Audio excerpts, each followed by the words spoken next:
Синдромът на болната стая е най-честата причина за главоболието на работното място, което пък е следствие от неправилното почистване на вентилационната и климатичната система.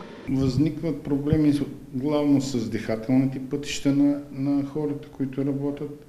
За съжаление, в резултат на непочистване на климатичните и вентилационни инсталации много лесно се пренасят всички видове грипни епидемии. У нас не е практика и не е тенденция редовно да бъдат почиствани климатичните и въздуховодните инсталации в работните помещения. През тази година Европейската комисия излезе с директива, която препоръчва периодично почистване на климатичните инсталации.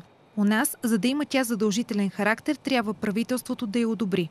От своя страна, Българската асоциация на фирмите за хигиена на вентилационните и климатизиращи инсталации смята, че е необходима промяна в нормативната база, уреждаща безопасността на труда. Но говоря НДК, че от откриването до сега не е чистена, заледна.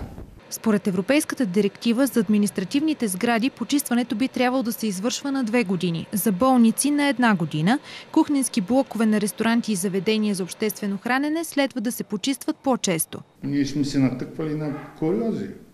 Врабчета, гълъби, камъни, котки.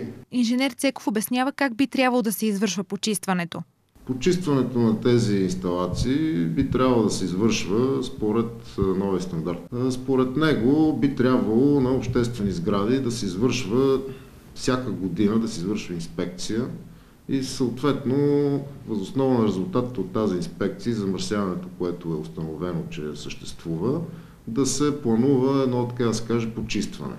Редовното почистване на климатичната и вентилационна система е гаранция за благоприятни условия на работа и здраве.